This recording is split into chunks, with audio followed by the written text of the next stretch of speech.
And ఇంకోటేంటంటే sir, అటు America నుంచి ట్రంప్ యుద్ధ విరమణ జరిగింది, ఇరాన్, ఇజ్రాయెల్ వార్ ఆగిపోయిందంటూ ఒక స్టేట్మెంట్ రిలీజ్ చేశారు. దానికి కౌంటర్‌గా మళ్ళీ ఇరాన్ నుంచి ఇంకో స్టేట్మెంట్ వచ్చింది. అసలు యుద్ధ విరమణ జరగలేదు, ఆగలేదు, ఇది కంటిన్యూ అవుతుంది. సో, దీనికి ఫుల్ స్టాప్ పెట్టలేదు అని చెప్పేసి వీళ్ళు ఒక స్టేట్మెంట్ ఇవ్వడం జరిగింది. అసలు ఏం జరుగుతుంది? ట్రంప్ ఏమన్నారు? మరి దీనికి కౌంటర్ అటాక్‌గా ఇరాన్ వాళ్ళు ఏం చెప్తున్నారు? మరి యుద్ధం ఆగిందా? లేదా సార్ కంటిన్యూ అవుతుందా? ట్రంప్ మాత్రం డిఫరెంట్‌గా స్పందించాడు. ట్రంప్ ఏమన్నాడంటే, మేము వాళ్ళ 3 అటామిక్ స్థావరాల మీద అటాక్ చేస్తే వాళ్ళు మా దాని మీద వీక్ అటాక్ చేశారు.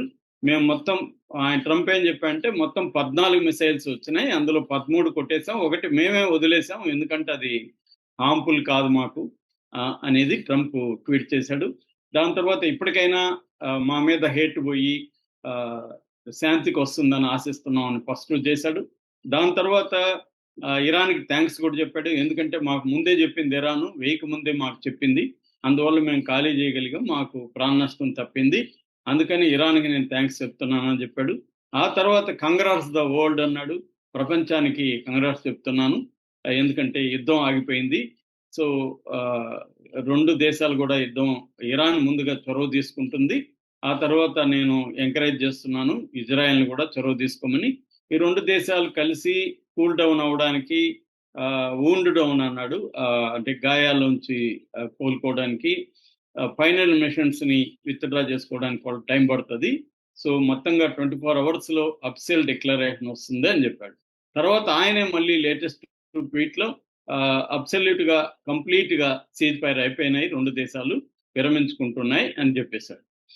దానికి ప్రతీకారంగా ఈయన Iran foreign minister Abbas Araghchi ఒక స్టేట్మెంట్ ఇచ్చాడు.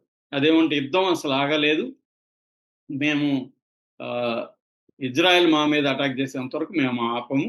ఈరోజు మన ట్యూస్డే మార్నింగ్ 4 గంటలకి టెహ్రాన్ టైం 4 గంటలకి మేము డెడ్ లైన్ పెడుతున్నాం. ఈ 4 గంటల లోపల ఇజ్రాయెల్ విత్‌డ్రా చేసుకోవాలి, మా దేశాన్ని మీద అటాక్స్‌ని ఆపాలి. ఆపుతున్నట్టు ప్రకటిస్తే మేము కూడా ప్రకటిస్తాం. అసలు ఈ వార్‌ని మేము స్టార్ట్ చేయలేదు, ఈ వార్‌ని మేము కోరుకోలేదు. ఈ వార్‌ని స్టార్ట్ చేసింది ఇజ్రాయెల్ కాబట్టి ముందుగా ఇజ్రాయెల్ ఆపాలి.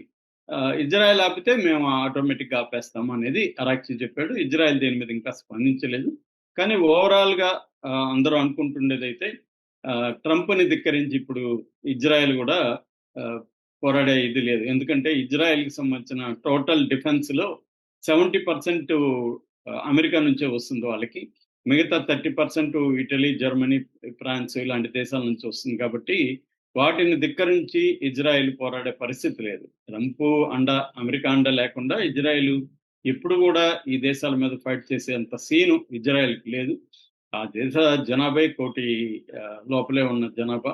సో కాబట్టి వాళ్ళ ధైర్యం అంతా కూడా అమెరికా సపోర్ట్ ఉంది కాబట్టి, సో అమెరికా వద్దన్నాక ఇజ్రాయెల్ ఖచ్చితంగా ఆగిపోతుంది. ఇజ్రాయెల్ ఆగిపోతే ఇరాన్ కూడా యుద్ధాన్ని ఆపేస్తుంది. ఓవరాల్‌గా అయితే మనం సీజ్ ఫైర్ అనే నమ్మొచ్చు, యుద్ధ విరమణ నమ్మొచ్చు. ఎందుకంటే ఇరాన్ కూడా పోరాడే శక్తి లేదు.